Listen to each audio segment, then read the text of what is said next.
The 1820s were marked by continuous change and dynamism. Americans dug canals to connect far-flung rivers, rode in steamboats, laid railroad tracks, and pushed against geographic and social boundaries in search of a better quality of life. This era also witnessed a dramatic transformation of American democracy itself. When society cracked open and the Western movement became much more active, the market became much more active, some people saw the opportunity to increase their liberty in enormous numbers of ways. But at the same time, they also feared that the new opportunities were going to create a situation in which other people would have power over them, whether it was an employer, a landlord, a lender, somebody who was going to sell them land or who could deny them a sale of land. People begin to look upon the government and realize that the government makes economic decisions, and they want to control these decisions because the decisions often might benefit one group of elites, as opposed to the other, or the elites as opposed to the public as such. So politics becomes open and so forth. And one of the ways this emerges is with someone like Andrew Jackson, who in 1824 becomes the first grassroots candidate for the presidency.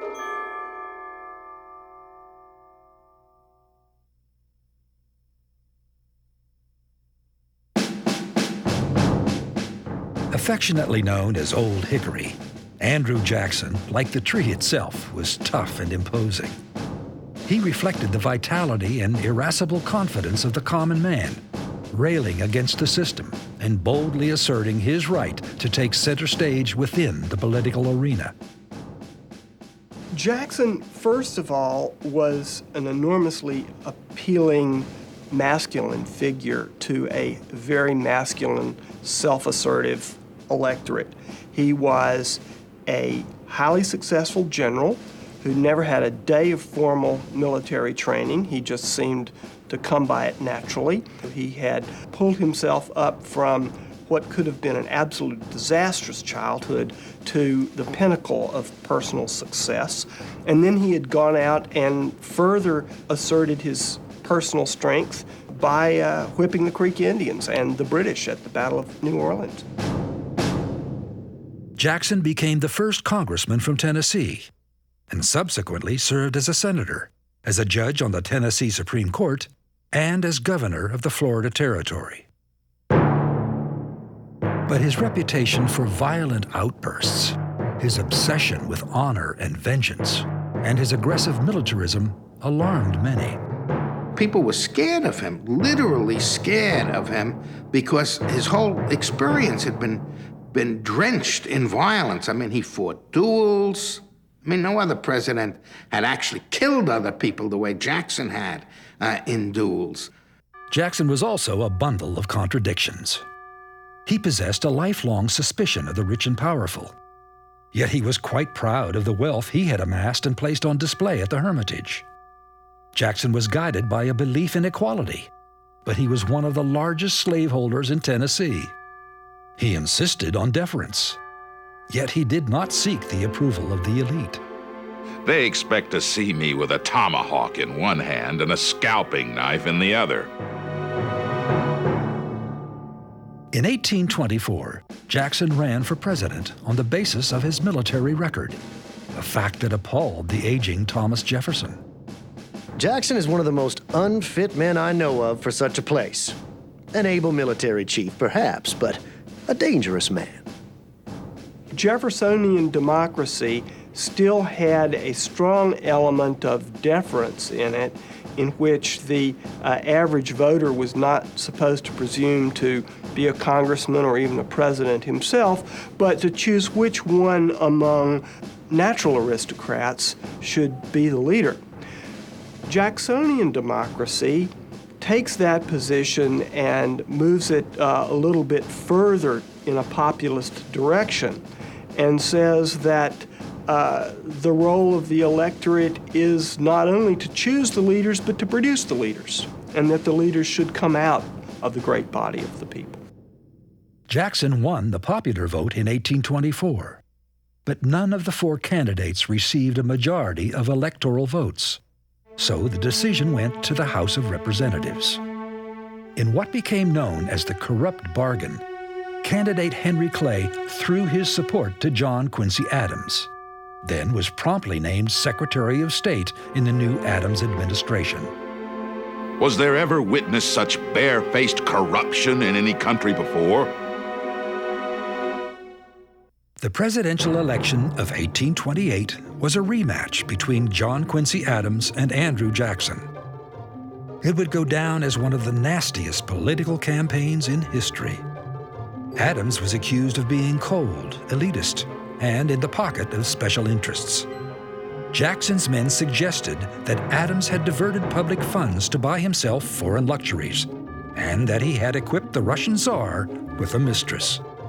Meanwhile, Adams' men accused Jackson of being the bastard son of a prostitute, a dueler, a vigilante, and an unprincipled adulterer who had lived with his wife Rachel before her divorce was final.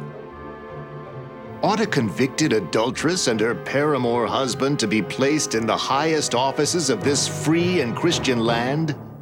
Although some of their accusations may have been true, the strategy backfired. By emphasizing Jackson's fiery, iconoclastic nature, the National Republicans actually made him more attractive to many voters. Jackson's victory meant different things to different people. To Jackson's supporters, it meant that the people had triumphed.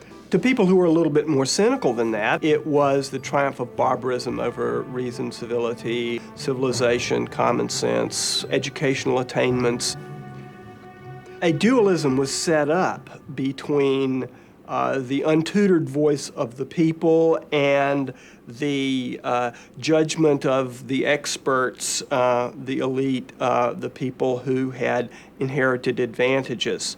And so that created a kind of cultural tension that would be a rich source of American political culture.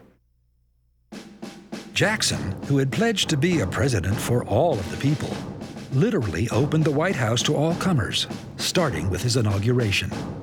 The raucous crowd that showed up to celebrate the occasion got so drunk, made so much noise, and broke so many dishes that Jackson was eventually forced to escape the celebration by climbing out a back window.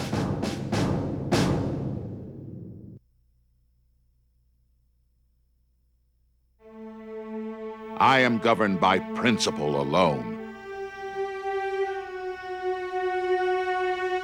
One of Jackson's core beliefs and values was that he was the best man to represent the will of the American people, so that he had a enormously close identification with the masses, if you will, and thought that whatever he wanted must be what they want too. Now, some uglier aspects of his core values would certainly be racism, because he was a strong believer in African American slavery. He was a strong believer that Native Americans had no right to hang on to land that white Americans wanted. I don't think he ever gave the movement for women's suffrage any serious thought at all in his life. When Andrew Jackson assumed the presidency, he had little to lose. His health was ravaged, and he was convinced that the viciousness of the campaign had killed his beloved wife, who had died 6 weeks after the election. In deep mourning, he marched into the White House, armed with steely resolve, demanding absolute loyalty. And the loyalty of his cabinet members was put to the test almost immediately when John Henry Eaton, Jackson's Secretary of War, married Peggy O'Neill, the daughter of a tavern keeper.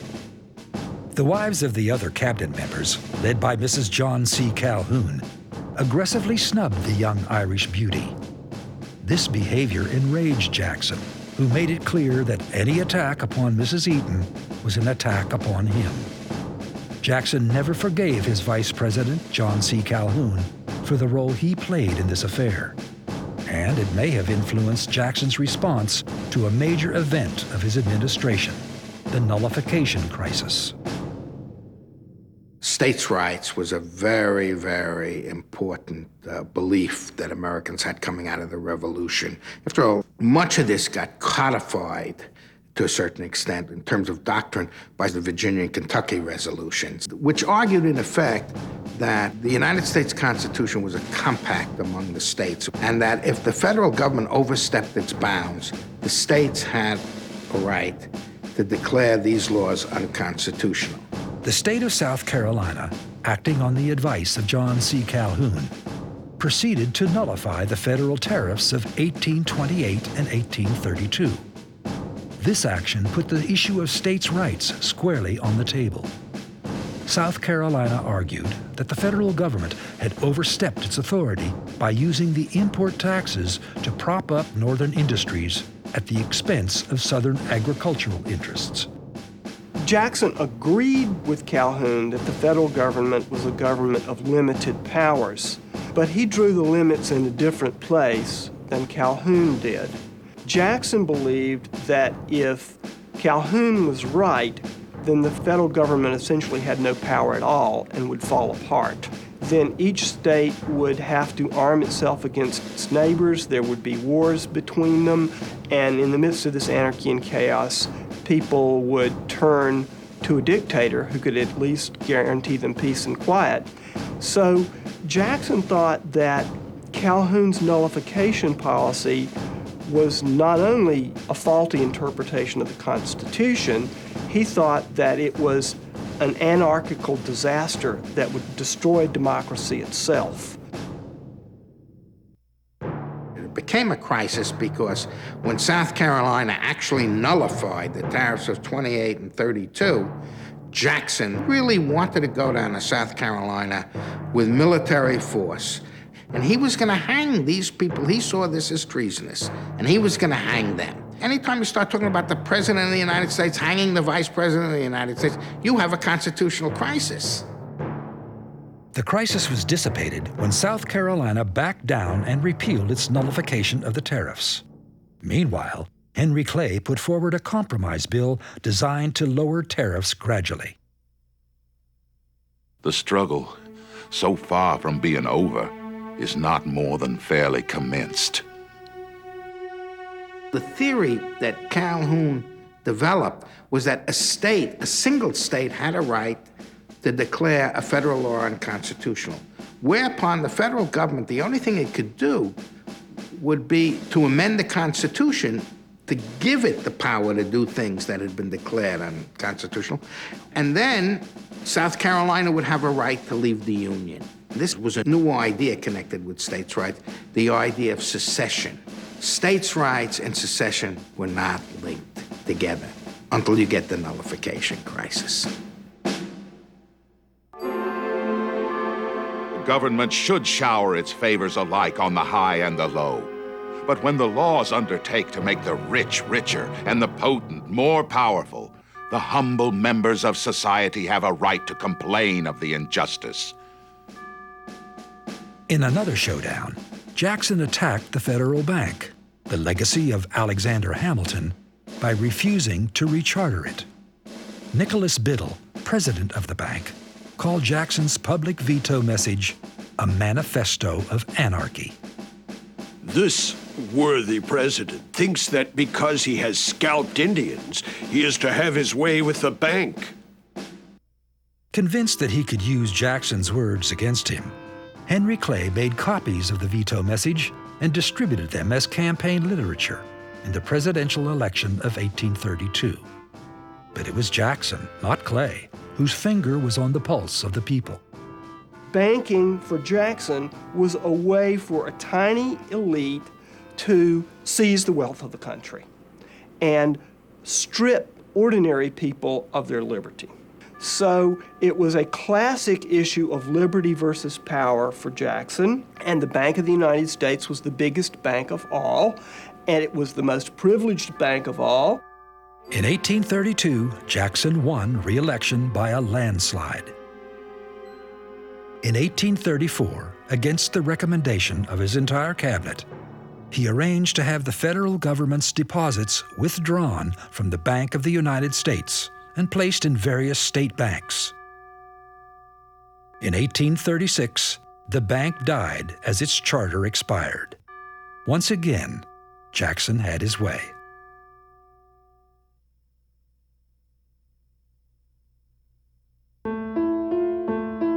Saturday, March 4th, 1837.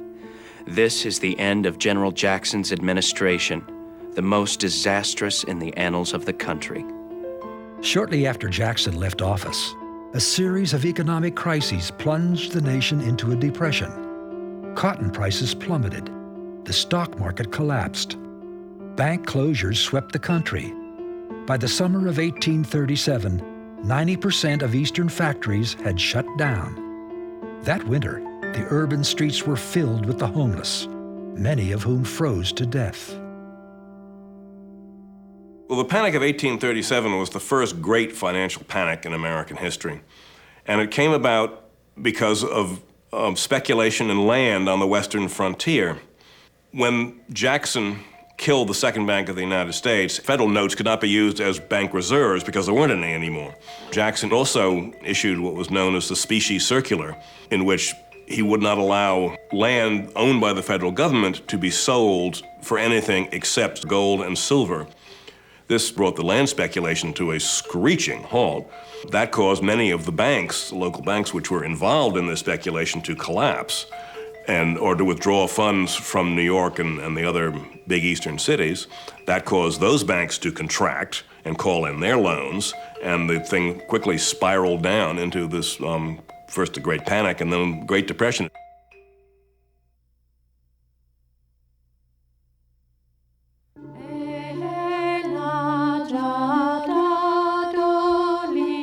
The Cherokees are not foreigners, but original inhabitants of America.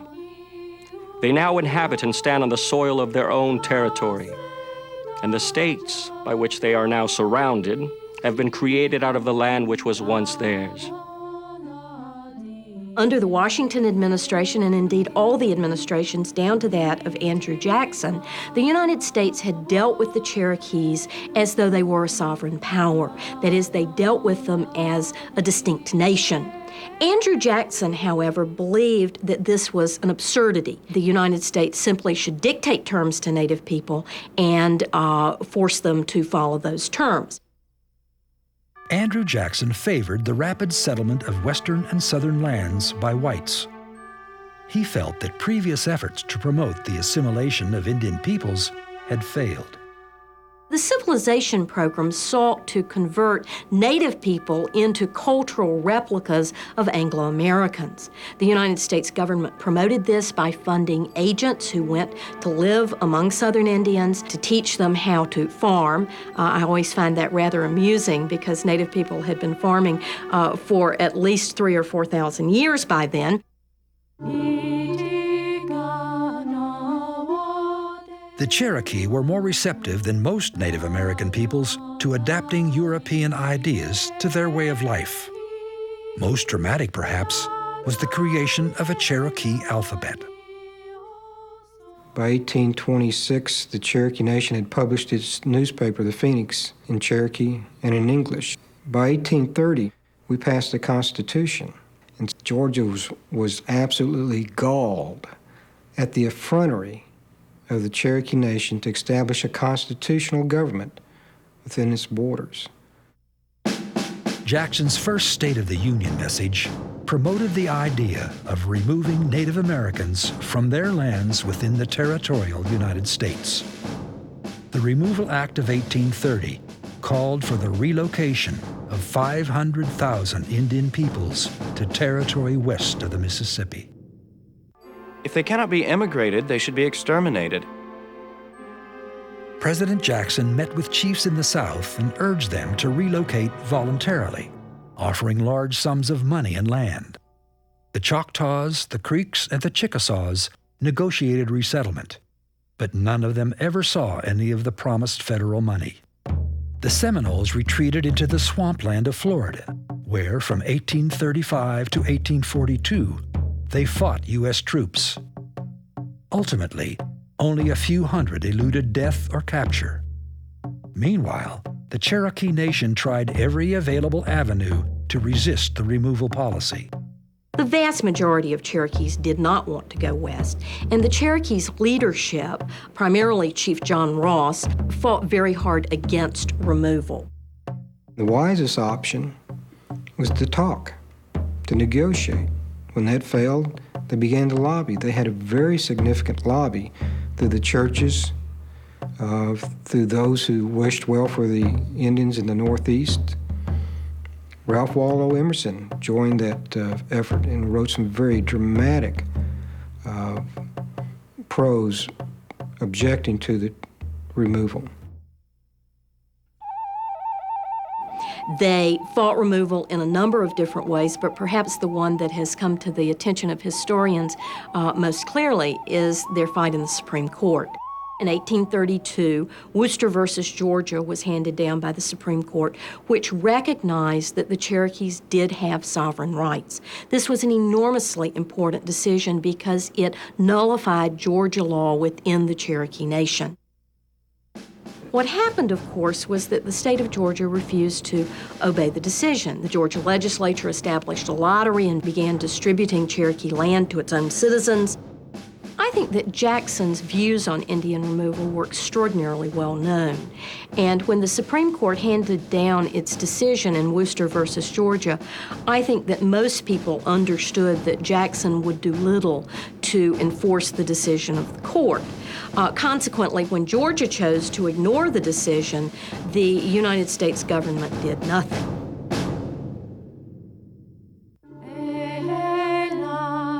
In October of 1838, the forced migration of 18,000 Cherokees began.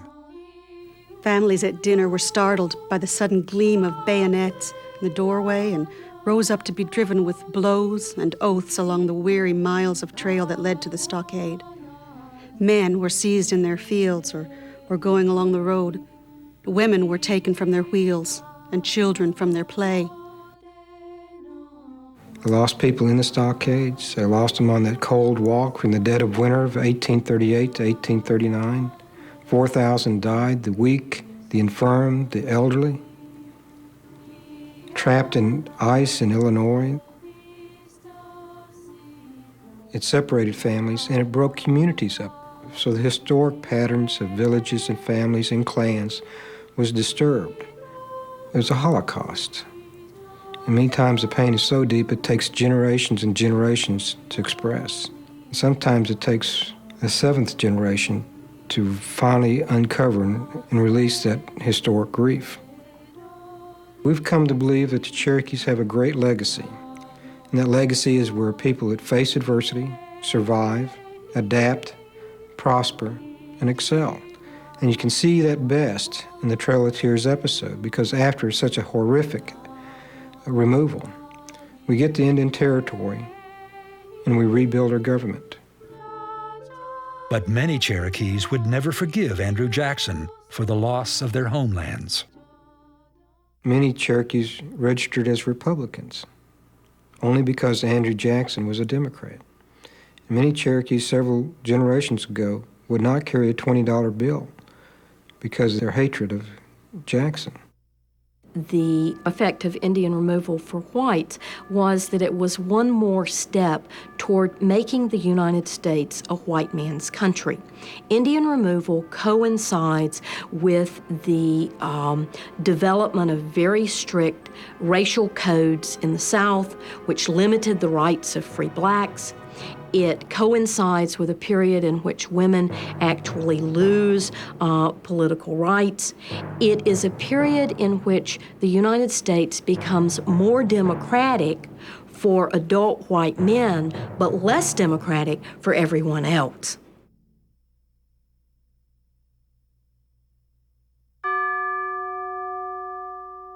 On his deathbed, Andrew Jackson was asked if he had left anything undone. He allegedly replied, "I didn't shoot Henry Clay, and I didn't hang John C. Calhoun." Jackson's style left an indelible mark on presidential politics. Politicians ever since Andrew Jackson have had to act, even if they didn't always believe it, as if the ordinary American voter was absolutely the wisest and the best judge of public affairs who could ever be imagined. And as a result, whether they believed it or not, politicians have had to appeal to the average person and to organize their political appeals, their policies, and everything else in order to attract that majority. Now, in Jackson's day, that majority was composed entirely of white men. But what has happened since Jackson's day is that we've expanded our notion and believe now that that majority is composed of other races, of women, of many people who were excluded in the politics of Andrew Jackson.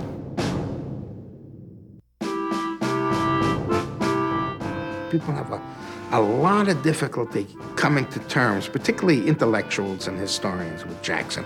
On the one hand, he's so committed to political democracy and equality, he's attractive. On the other hand, he has such a terrible record on the Indians, on slavery. I mean, he's just basically morally indifferent.